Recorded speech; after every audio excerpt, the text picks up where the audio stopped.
الحمد لله الذي أرسل رسوله بالهدى ودين الحق ليظهره على الدين كله وكفى بالله شهيدا. وصلى الله على النبي الأمي وعلى آله وأصحابه الذين أقاموا دعوة الإسلامية إقامة لا مزيد عليه وبارك وسلم تسليما كثيرا. أما بعد فأعوذ بالله من الشيطان الرجيم. بسم الله الرحمن الرحيم. ربنا وابعث فيهم رسولا منهم يتلو عليهم آياتك ويعلمهم الكتاب والحكمة ويزكيهم إنك أنت العزيز الحكيم. صدق الله العظيم. اور ہمارے پروردگار ان میں سے ایک ایسا رسول بھیجنا جو انہی میں سے ہو، جو ان کے سامنے تیری آیتوں کی تلاوت کریں، انہیں کتاب اور حکمت کی تعلیم دے اور انہیں پاکیزہ بنائے۔ بے شک تیری اور صرف تیری ذات ہے جس کا اقتدار بھی کامل ہے اور جس کی حکمت بھی کامل ہے۔ محترم والد و بزرگوں، گزشتہ مجلس میں بات یہ چل رہی تھی کہ حضرت ابراہیم علیہ السلام نے اپنی دعا کے آخر کے اندر ایک دعا جو اللہ سے مانگی تھی، وہ اس کعبہ شریف کے ارد گرد جو علاقہ ہے، تو اللہ سے یہ دعا کی گئی تھی کہ اللہ تعالیٰ اس کعبہ شریف کے ارد گرد کے علاقے کے اندر سے ایک ایک ایک رسول کو انہی میں سے بھیج دیجئے، ایک رسول کو انہی کے اندر سے آپ بھیجئے جو آپ کی آیتوں کی تلاوت کریں اور آپ کی کتاب کی تعلیم دیں اور انہیں حکمت اور دانائی کی باتیں سکھائیں، سمجھائیں کہ چیزوں کو کیسے سمجھتا ہے، ایک جزئیے سے ایک مسئلے سے دوسرا مسئلہ کیسے سمجھا جائے، اس کو حکمت و دانائی کی باتیں کہی جاتی ہیں۔ وَيُزَكِّهِمْ، اور ان کے نفوس کو صاف کرے، ان کا تزکیہ نفوس کرے، ان کے دلوں کو صاف کرے۔ تو یہ بعثت رسول کے لیے کچھ مقاصد کو بیان کیا گیا تھا، اور جس کو عربی زبان، جس کو انگلش زبان کے ٹرمز آف ریفرنس بھی کہا جاتا ہے، یہ 4 فرائض منصبی ہیں جس کے متعلق ہماری بات شروع ہوئی تھی، اور اس میں سے پہلا تھا کہ یتلو علیہم آیاتی کا، ایک ایسا رسول ہو جو آپ کی آیتوں کی تلاوت کریں، یعنی آپ کی آیتوں کو پڑھے، اس کو باقاعدہ تلاوت قرآن شریف کو ایک بعثت کا ایک بڑا مقصد قرار دیا گیا۔ اور اس میں سے پہلی جو قرآن شریف، جو قرآن اللہ تعالیٰ کی جو اللہ تعالیٰ کی جو کتاب ہے قرآن شریف، وہ ایک ایسی کتاب ہے جو دنیا کے اندر سب سے زیادہ پڑھی جانے والی چیز ہے، جو دنیا کے اندر سب سے زیادہ پڑھی جاتی ہے، جس کے الفاظ بھی مطلوب ہیں اور جس کا ترجمہ بھی مطلوب ہے اور جس کے مطالب بھی مطلوب ہیں۔ باقی دنیا کی تمام کتابیں اٹھا کر آپ دیکھیں، ان کتابوں کے اندر جو صرف اس کے مطالب مقصود ہوتے ہیں، ان کے مقاصد مقصود ہوتے ہیں، الفاظ مقصود نہیں ہوتے ہیں۔ اس لیے بہت سی کتابوں کے اندر الفاظ کو چینج کر دیا جاتا ہے، اس کو بدل دیا جاتا ہے، تو اس سے فرق نہیں پڑتا۔ لیکن جو قرآن شریف ہے، اللہ کی ایک ایسی کتاب ہے جس کے اندر الفاظ بھی مطلوب ہیں اور اس کے احکام بھی، اس کے مطالب بھی اور اس کے معانی بھی مطلوب ہیں۔ اس لیے اس کے پڑھنے پر بھی ثواب ہیں اور اس کے سمجھنے پر بھی الگ سے ثواب بیان کیا جائے، اور اس کے پڑھنے کے مستقل الگ سے مقصد بیان کیا گیا ہے، اور اس کے پڑھنے کے اوپر بہت ساری فضیلتیں بیان کی گئی تھی، جیسے عبادت کا درجہ دیا گیا ہے۔ قرآن شریف کی تلاوت کو مثلا اللہ کی عبادت کرنا، اس کے سامنے سجدہ کرنا، زکوٰۃ دینا، یہ عبادت ہے۔ تو اللہ کی جو کمانڈ دی گئی ہے، جو بکس دی گئی ہیں، جو کتاب دی گئی، اس کے پڑھنے کو عبادت شمار کیا گیا۔ دنیا کے اندر جو کتابیں، جو اسٹڈیز کی ہوتی ہے، جو پڑھائی کی کتابیں ہوتی ہیں، تو وہ کتابوں کا پڑھنا کوئی ثواب نہیں ہوتا، اس کتابوں کا پڑھنا کوئی امپورٹنس نہیں ہوتا، ایگزام امپورٹنس ہوا کرتی ہیں۔ لیکن اس کے لیے آپ جو آپ کتاب پڑھنے کے لیے جس ٹائم سرف کر رہے ہیں، اس کی کوئی ویلیو نہیں ہوا کرتی، آپ کتنا سمجھے ہیں اس کی ویلیو ہوا کرتی ہے۔ آپ نے اس کتاب سے ان چیزوں کو پڑھ کر آپ نے کتنا انڈرسٹینڈنگ کیا ہوا ہے، اس نے آپ نے اس فن کو کتنا سیکھا ہوا ہے، اس کی ویلیو ہوا کرتی ہے۔ جبکہ قرآن کا یہ معجزہ کہ اس کے پڑھنے کو مطالب تو مقصد الگ قرار دیا گیا، اس کو سمجھنا اور اس کا ترجمہ سیکھنا، اس کے مسائل کو معلوم کرنا، یہ تو مستقل الگ سے مقصد قرار دیا گیا ہے۔ اس نفس کتاب قرآن شریف کی تلاوت کو ایک مقصد قرار دیا گیا کہ اس کے پڑھنا ایک بہت بڑا مقصد ہے۔ اور اس کے ساتھ قرآن کریم کی تلاوت کا ایک جو ہمارے زمانے کے اندر ایک بہت بڑی کمی اور کوتاہی محسوس ہوتی ہے، وہ قرآن شریف کو تجوید سے نہ پڑھنا ہے، تجوید کے قوانین کی رعایت نہ کرتے ہوئے، جس سے ہم نے بچپن میں پڑھا تھا ویسے معروف و مجہول کی تمیز کیے بغیر اور قرآن شریف کے مخارج کو ادا کیے بغیر۔ تو میں نے گزشتہ مجلس میں سے عرض کیا تھا، چونکہ بڑی نازک زبان ہے، اس کے حرف کے بدل جانے سے معانی بدل جاتے ہیں۔ تو اللہ رب العزت آپ سے کچھ اور کہنا چاہ رہا ہے، آپ کو کچھ اور کمانڈ دے رہا ہے، آپ کو کچھ حکم دے رہا ہے، اور بندہ اس کو کچھ اور پڑھ رہا ہے، بندہ اس کو کچھ اور سمجھ رہا ہے، اور نمازوں کا یہ چیز واقع ہوتی ہے تو نمازیں فاسد کر دیتی ہیں۔ تو علم تجوید ایک ایسا فن ہے جو قرآن شریف کا ایک اعجاز ہے، ایک معجزہ ہے، اور اس امت محمدیہ کا حضور صلی اللہ علیہ وسلم سے جو کنیکشن ہے، جو بانڈ ہے، اس کا ایک بہت بڑا نمونہ ہے، ایگزامپل ہے۔ کسی اور زبان کے اندر ایسا علم، ایسا فن نہیں ملے گا جو اس کے پڑھنے کے طریقے، اور یہ لفظ اس طرح پڑھا جائے تو یہ صحیح ادا ہوگا، اس طرح یہاں سے حرف کو ادا کیا جائے تو صحیح ادا ہوگا، یہ الفابیٹ کے ادا کرنے کے جو طریقے کسی اور زبان کے اندر موجود نہیں ہے سوائے عربی زبان کے اندر قرآن شریف کے متعلق ہیں۔ تو یہ صحت الفاظ اور تجوید کا سیکھنا ایک بہت اہم ذمہ داری ہے، ضرورت ہے، چونکہ اللہ کے رسول صلی اللہ علیہ وسلم سے خود اس کی ڈیمانڈ کی گئی تھی، جیسے میں نے گزشتہ مجلس میں عرض کیا تھا، سورہ قیامہ کی آیت کے اندر اللہ رب العزت نے ارشاد فرمایا تھا کہ محمد صلی اللہ علیہ وسلم آپ ایسا قرآن شریف پڑھیے جیسے کہ جبرائیل آپ کے سامنے پڑھتے ہیں، تو جبرائیل کے پڑھنے کی آپ نقل کیجئے، اس کو کاپی کیجئے، اس طرح آپ پڑھیے۔ اور صحابہ کرام نے حضور سے ویسے کلام پڑھا جیسا حضور پڑھتے تھے، ویسے کلام کو پڑھنا سیکھا، اور اس کی مستقل عادت بنائی۔ تو یہ قرآن شریف کی تلاوت ایک بہت بڑی ذمہ داری تھی، اور اس کے کچھ آداب بھی بیان کیے گئے تھے کہ آدمی پاکیزہ ہو کر بیٹھیں، اور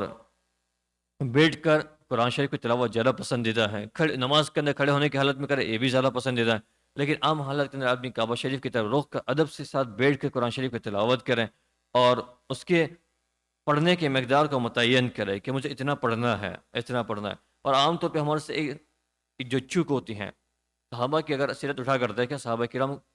قرآن شریف کی تلاوت کرنے کے بعد آخر میں اللہ سے دعائیں کرتے تھے، قرآن شریف کی کوئی مقدار یا ایک منزل پوری کر دی، 2 منزل پوری کر دی، منزل پوری کرنے کے بعد جو روزانہ کا ان کا معمول تھا، قرآن شریف کی تلاوت کا جو معمول تھا، قرآن شریف کی تلاوت کے معمول ختم ہونے کے بعد دعا کا اہتمام کرتے تھے، کیونکہ یہ اللہ کے دعا قبول ہونے کی گڑی ہے۔ ابھی اللہ کے قرآن شریف کی ہم نے تلاوت کی ہے، تو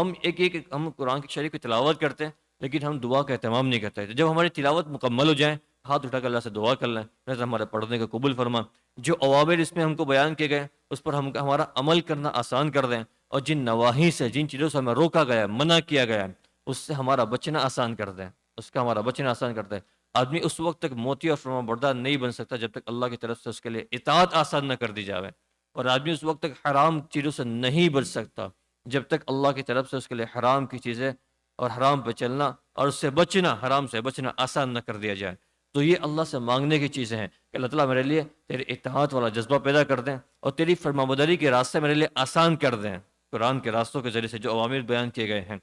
تو یہ ایک بہت اہم ذمہ داریاں تھی اور ضروری تھی۔ اس کے بعد جو ایک اسی آیت کریمہ کے اندر اللہ بزرگ ارشاد فرماتے ہیں وَيُعَلِّمُهُمُ الْكِتَابَ، اور یہ کہ وہ ان کو کتاب کی تعلیم دے، انہیں کتاب کی تعلیم دے، کتاب سکھائے، سمجھائے، جو اس کے گہرائی والے معانی ہیں اس کو ان کو بتلائیں کہ اس میں کیا معنی بیان کیا جاتا ہے، اس میں کیا چیزیں۔ اس میں اگر آپ توجہ کریں تو تلاوت قرآن، تلاوت آیات، یہ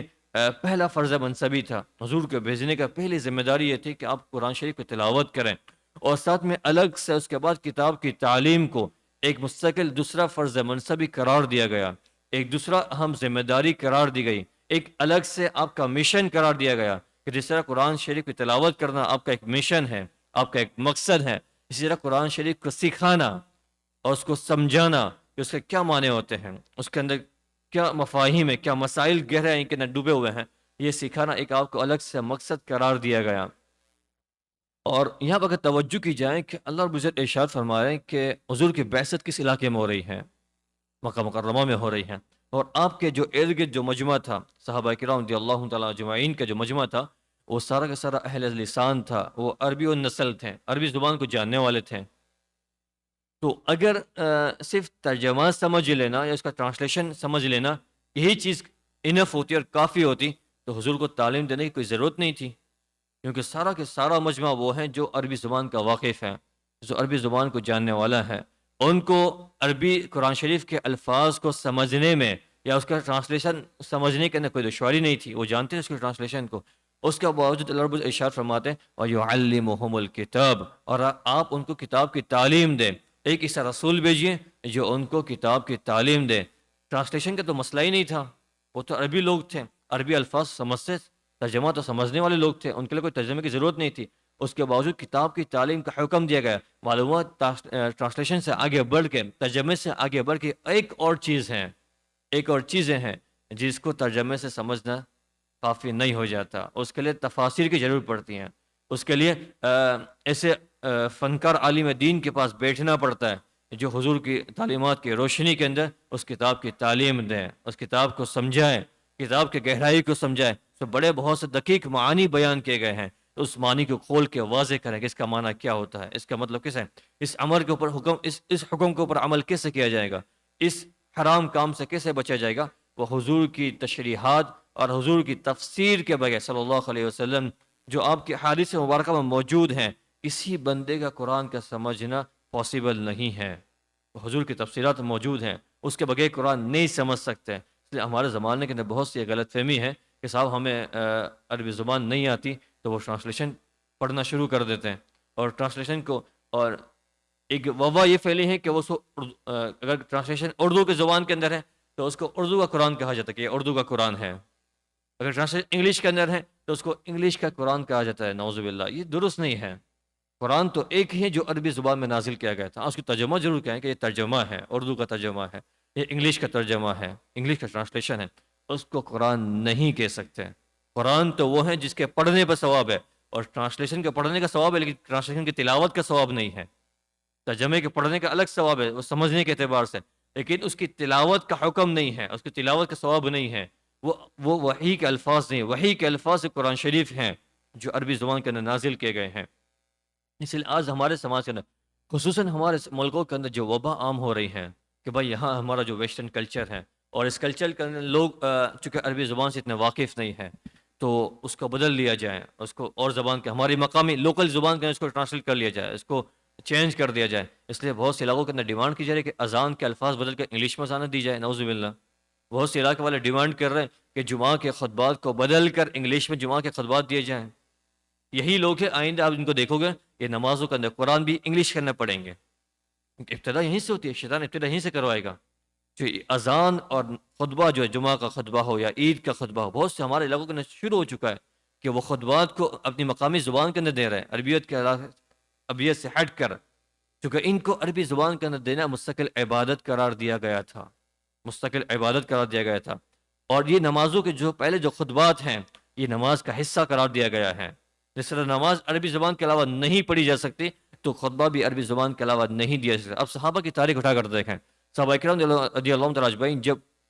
زمین کے علاقے فتح ہوئے، مکہ مکرمہ سے نکل کر حجاز مقدس سے نکل کر، یا سعودی عرب جو ہیں، جو عرب کا جو علاقہ ہے اس سے نکل کے جب آپ فارس گئے ہیں، ایران گئے ہیں، عراق گئے ہیں، افریقہ کے جنگلوں میں گئے ہیں، آپ نے کبھی کسی خطبے کو اپنی مقامی زبان میں نہیں دیا۔ اب صحابہ کسی تاریخ ہے، کسی صحابی سے کوئی روایت، کوئی اصل، کوئی نقل ایسی موجود نہیں ہے کہ کسی صحابی نے کسی لوکل زبان کے اندر وہاں خطبہ دیا ہو، یا کسی لوکل زبان کے اندر نماز پڑھائی ہو، یا کسی لوکل زبان کے اندر آپ نے اذان دی ہو۔ یہ شعائر اسلام ہے، اسلام کی نشانیاں ہیں، اسلام کے پہچاننے کی علامت ہے، اس کو ٹرانسلیٹ کرنا۔ ہاں، اب اگر مجموعہ نہیں سمجھ پا رہے ہیں، آپ کے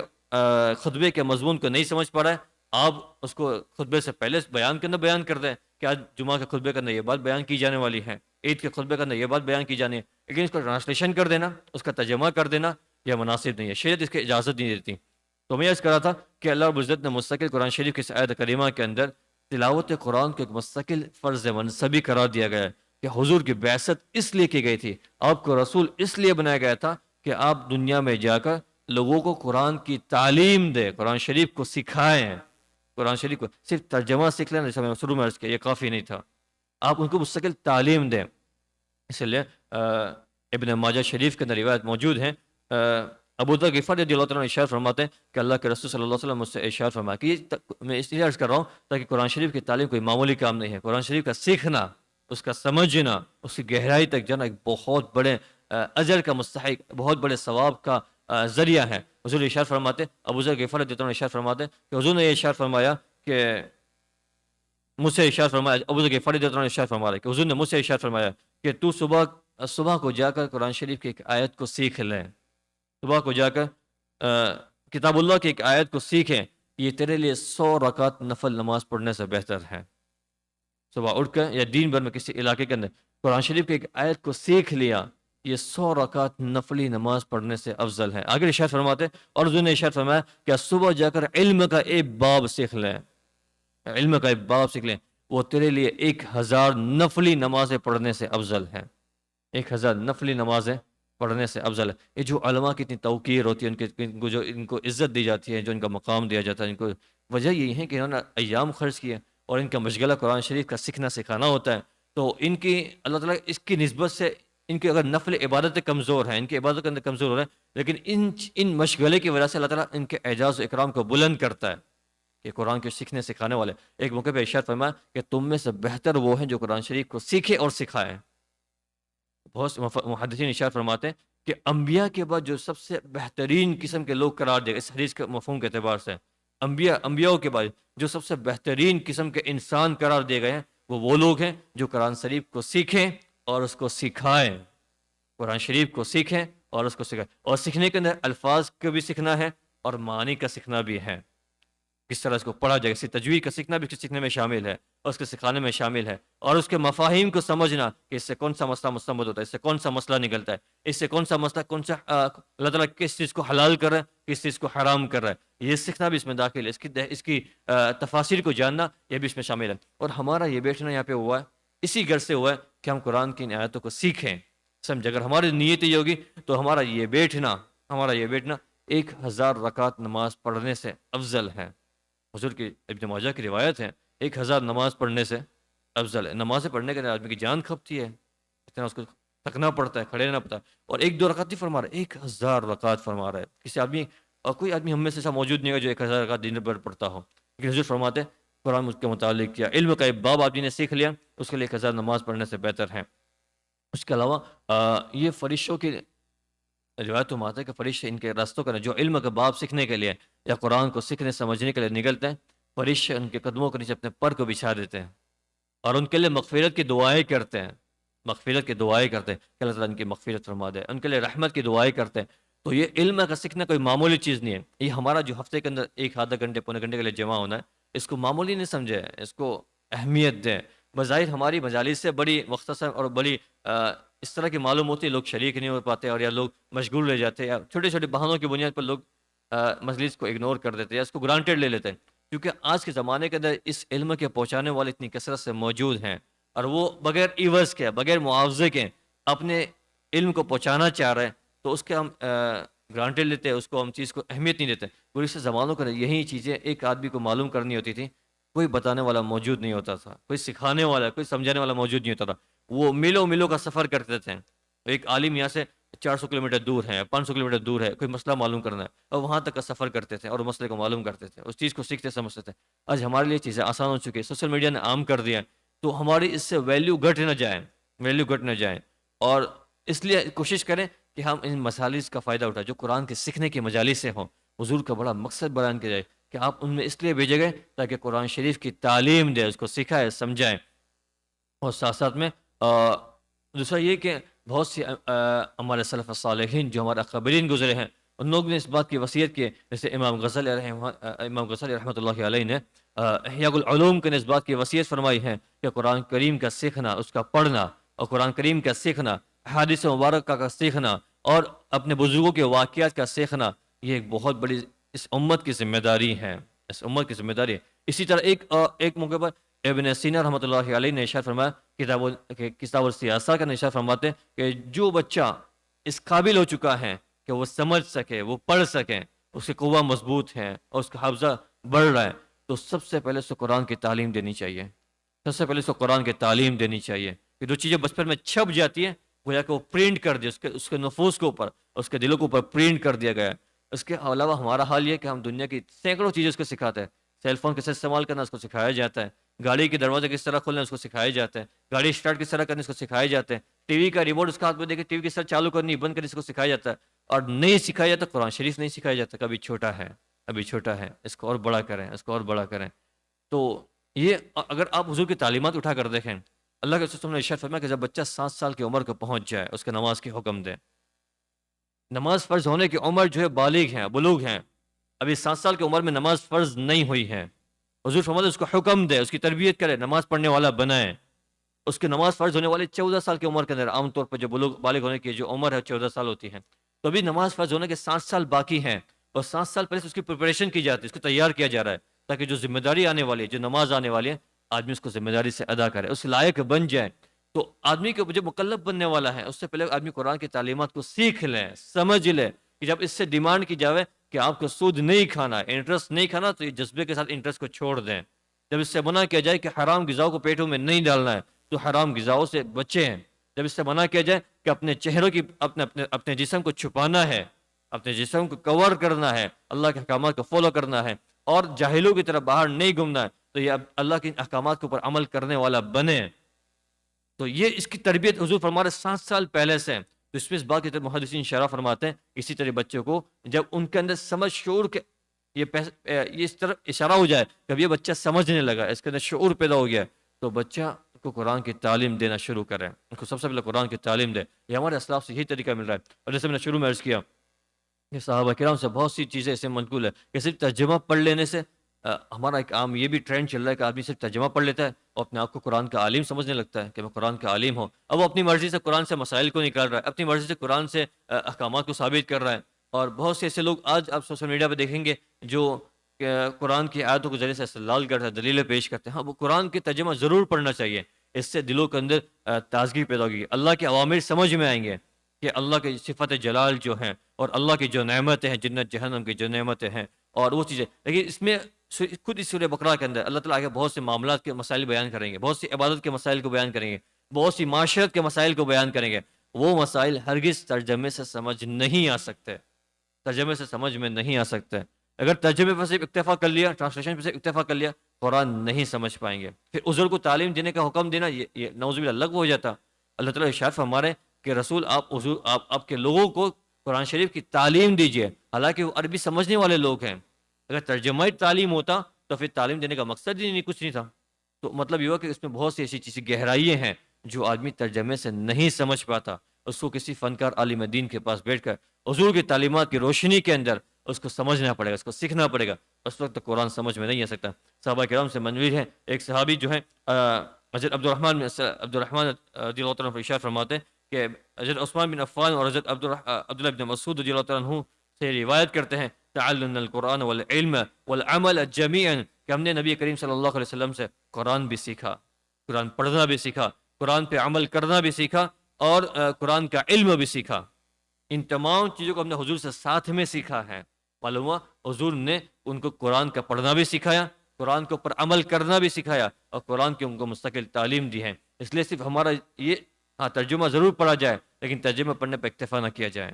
بہت سے ایسے معاملات ہیں، بہت سی ایسی چیزیں ہیں جس کے اللہ کی قدرت کا اندازہ ہو سکتا ہے، بہت سے اللہ تعالیٰ نے دنیا آخرت کی جو نشانیاں بیان کر کے رکھی ہیں، اس سے آدمی پڑھے، اس کے ترجمہ کے ذریعے سے اس کو معلوم کر سکتا ہے۔ لیکن جسے میں نے عرض کیا، عبادات کے بہت سے معاملات کے بہت سے مسائل ہیں، اخلاقیات کے بہت سے مسائل ہیں، معاشرت کے بہت سے مسائل ہیں، آداب کے بہت سے مسائل ہیں، وہ آدمی ترجمے سے نہیں سمجھ پاتا۔ اس لیے کوشش یہ کریں کہ اللہ عز و جل نے مستقل قرآن کی تعلیم کو ایک مقصد بنایا ہے، حضور کے بعثت کا ایک مقصد، یعنی حضور کو اس لیے دنیا میں بھیجا گیا کہ وہ قرآن شریف کی تعلیم دے، اس سے اس کی اہمیت کا اندازہ ہوتا ہے۔